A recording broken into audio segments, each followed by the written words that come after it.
Hello YouTube, welcome to the SupraWes channel. I am Wes and today we are talking about my most recent visit to probably the biggest record store in all of Florida, maybe the biggest on the East Coast, and that is Bananas Records in St. Petersburg, Florida.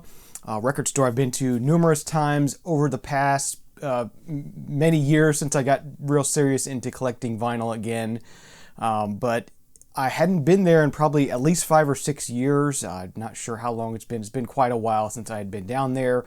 Finally got the opportunity to plan a trip down there and do some record digging, what we all love to do.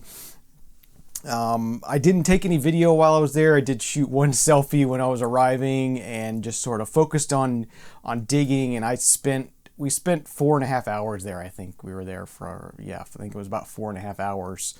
Yeah, I was pretty worn out by the end of it, but it was a really fun time. It's a fun place to go. They have 2 locations and they're a couple blocks apart from each other. One of them they call their retail location, and the other location they call their warehouse location.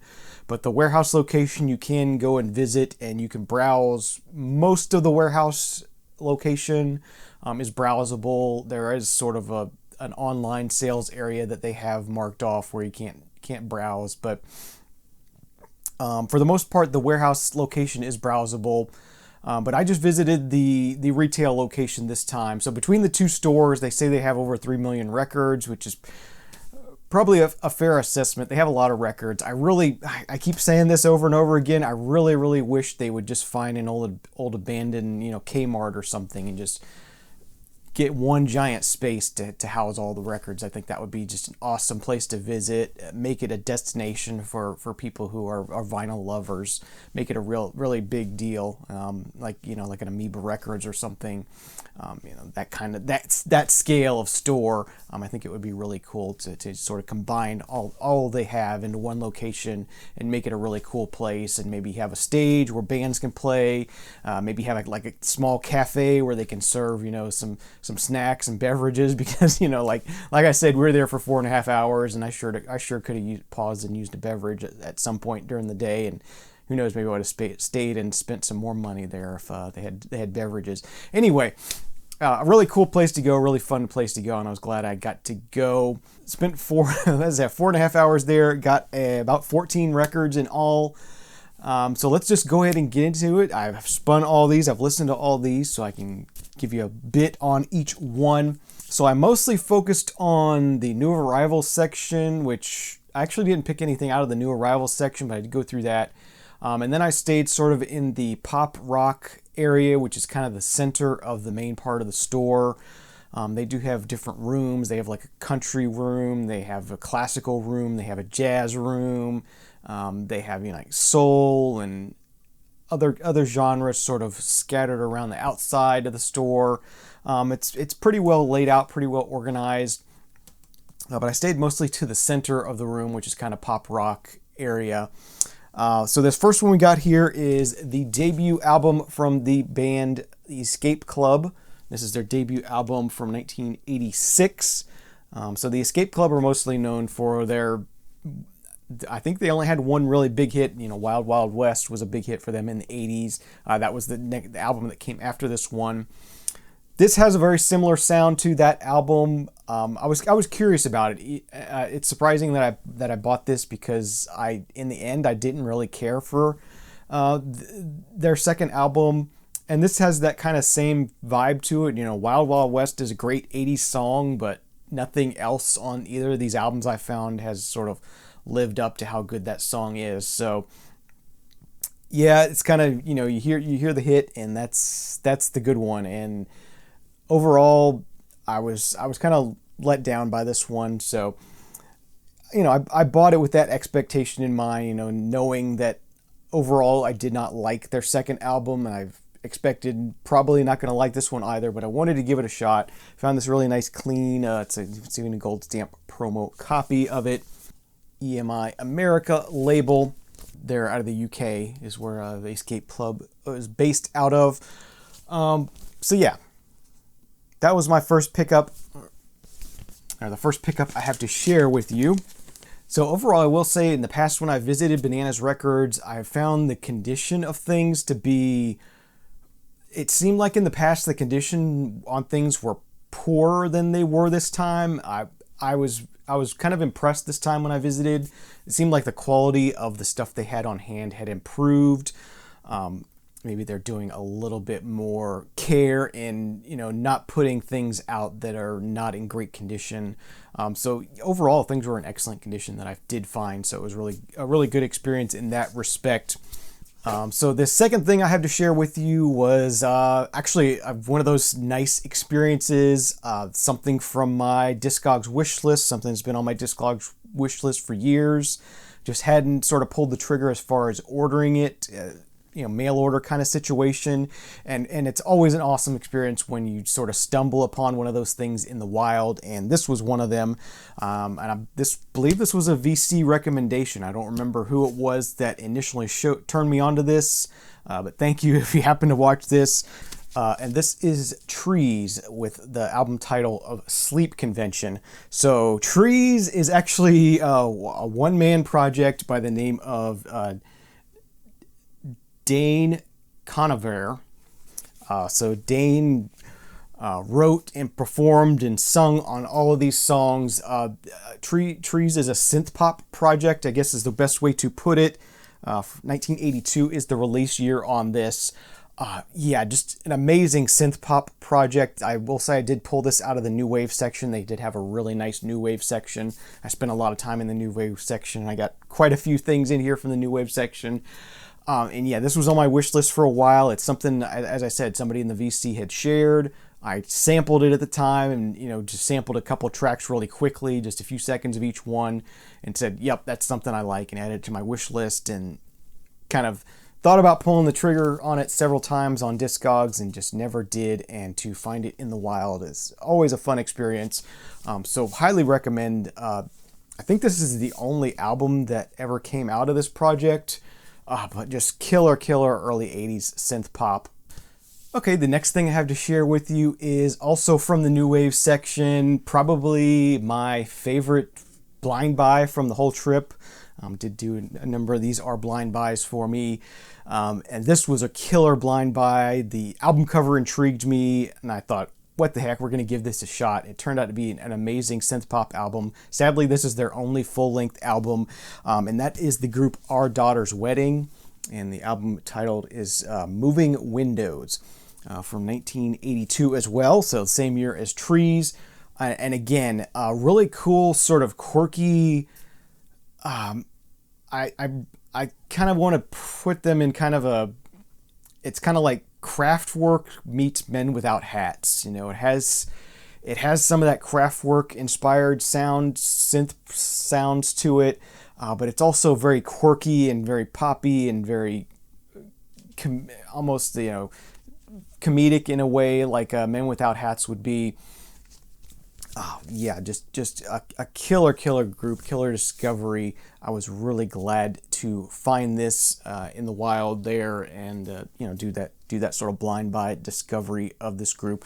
So highly recommend this. The good news, there is a reissue of this out, and the reissue cover is not censored like this one is, and the reissue also features the tracks from, they had an EP that came out before this in 79, I believe is when the EP came out. So those tracks are also on it, and it's pressed on colored vinyl. And spoiler alert, I did happen to purchase that as well, and that will be in my upcoming September Vinyl Finds video. So if you want to see the reissue, that'll be in my September video. But yeah, I was really happy to discover Our Daughter's Wedding, and wish they had done more, because this is just great synth pop. So like I said, kind of a Kraftwerk meets Men Without Hats. Okay, so the next record I have to share with you is the most expensive record of the day. This one came sort of off they have higher price stuff sort of above the bins, sort of laid out there, and this was up there, and I saw it, and I'm like, don't normally see albums from this group so clean. This thing is in near mint condition, and that is Osabisa with Oyaya. from 1971. This is her second album. And always killer artwork on the Osabisa albums. This one was just beautiful, as I said. I couldn't pass it up, even though I did have to pay up a little bit for it. It's just not common to see them in this condition. So if you're not familiar with Osabisa, it's kind of a Afro-Cuban jazz funk kind of thing. Some rock and roll influences in there. Just great groovy kind of music. I do really enjoy Osabisa quite a bit, and always on the lookout for their stuff on vinyl. So was happy to pick this up while I was there at Bananas Records, and that was a really nice find. And they're on the Decca label. Okay, so the next thing I have to share with you is some folk music, and this is a folk artist that I happen to like and happen to keep an eye out for, and this is one that I did not have a copy from her, and that is the folk artist Melanie, and this is her debut album titled Born to Be on Buddha Records, 67 I think it was. This was before she did Woodstock, so very early album for her, and I would say it shows. It's not as solid as or as polished of an album as you get later on with her. It's kind of interesting to hear these songs and hear this performance. She's very young at this point, and kind of all over the place. It seems like she hasn't quite found her voice yet on this album. So yeah, the songs don't really fit together real well as an album. I would say it's kind of, there's sort of highs and lows to it. But I was really glad to hear it. I was really glad to pick it up. I'm really glad to add this to my Melanie collection. So yeah, that was a nice pickup. Okay, the next thing I have to share with you is some rock and roll here.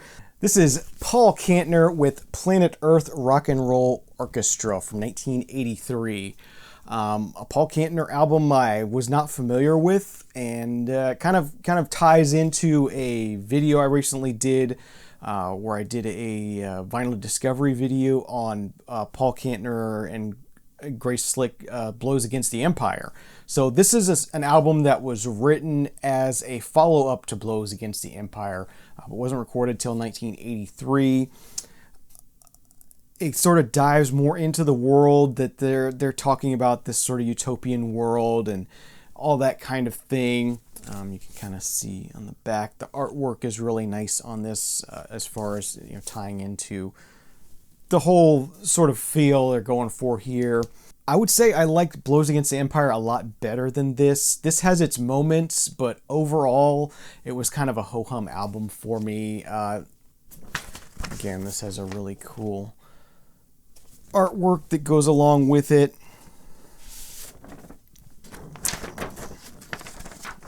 Again, even more artwork on the liner notes and whatnot, similar to like Blows Against the Empire was, with all the extra artwork that went along with it. So yeah, this, as I said, this kind of, I kind of felt disappointed by this a bit because I love Blows Against the Empire so much. I had sort of high hopes for this. I was like, oh, cool, follow up to Blows Against the Empire. It's going to be along the same lines. Overall, I just didn't connect with this. Maybe with repeated listens, maybe it will grow on me more. But with the couple listens I've done so far, it is just not connected with me, unfortunately. But yeah, if you're curious and you love Blows Against the Empire, this is out there. I definitely would at least recommend checking it out digitally at some point if you were curious about it. But that was a fun find. I wasn't aware of that being a thing, and just flipping through the bins and saw it and thought, yeah, I'll give that a try.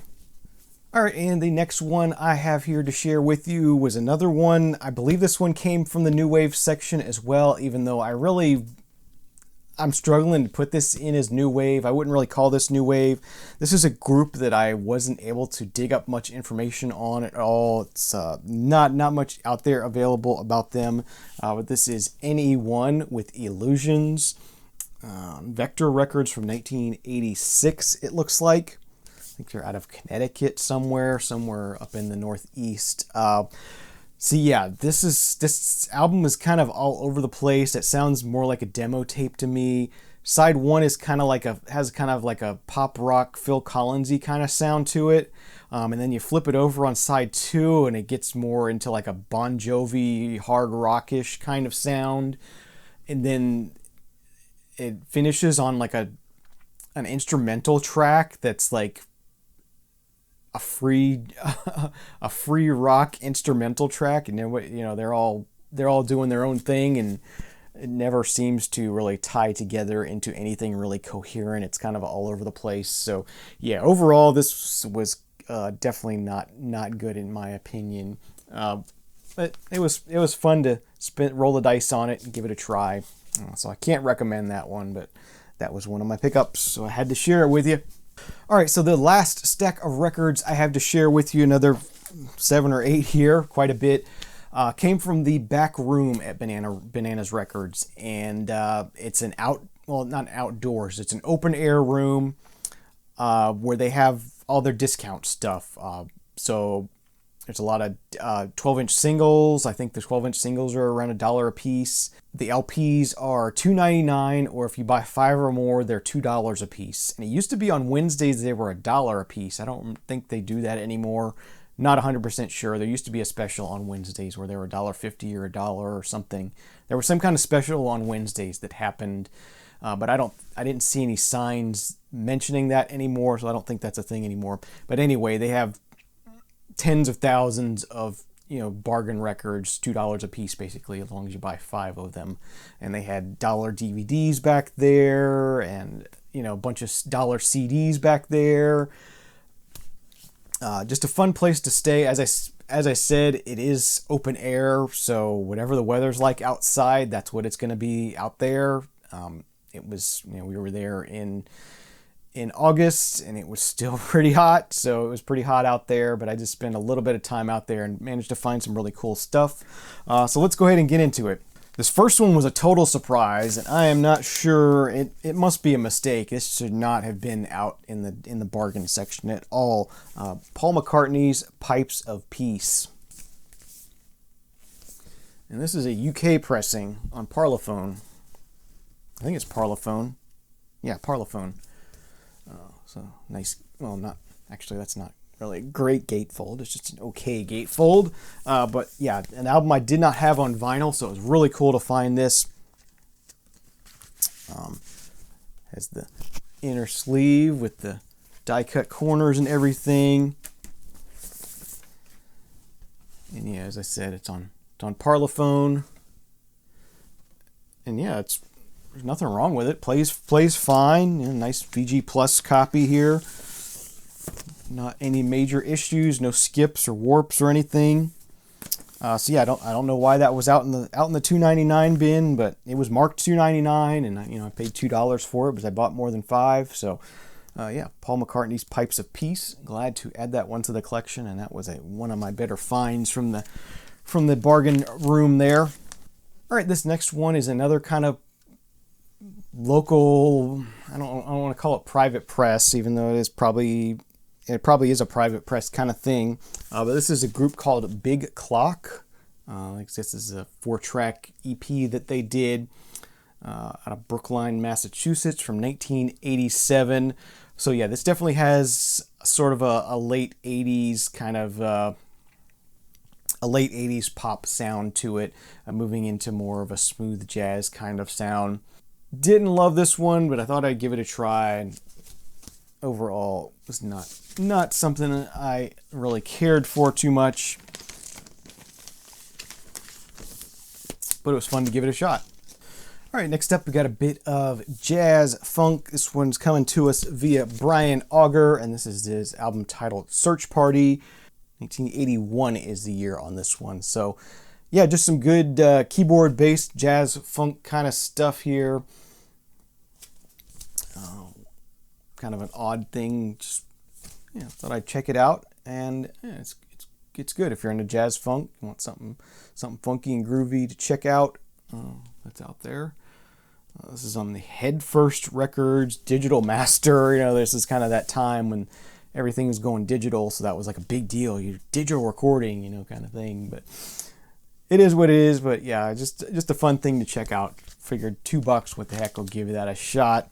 This next thing was an upgrade for me. I think the only upgrade I did during the day, and this is a copy of Harry Belafonte's Harry Belafonte Sings the Blues, or Belafonte Sings the Blues, which is not, it's not, you know, it's not real hardcore blues. It's kind of a jazzy, vocal, bluesy kind of thing, you know, like a, you know, Frank Sinatra or something, you know, very, very laid back kind of vocal stuff, not like Muddy Waters or something like that, you know. But yeah, I did not have a living stereo copy of this. I only had a mono copy, and anything that's on living stereo, it's always good to pick up, and I wanted to have this, and for $2 I said, yeah, we're gonna go ahead and go for it. So I picked that one up. Next up was another really excellent find for a bargain bin. I was surprised to see this. Never thought I would actually have this in the collection. And that is the Four Tops with Still Water Run Deep. Yeah, great soul music. I mean, it's the Four Tops, and this is one of their most recognizable albums. Just excellent album. Really enjoyed this one, especially the final 2 tracks, LA, My Town, and the Stillwater Peace. Kind of it opens with Stillwater Love, and then it finishes with Stillwater Peace. And you know, just the whole album of this flows really well.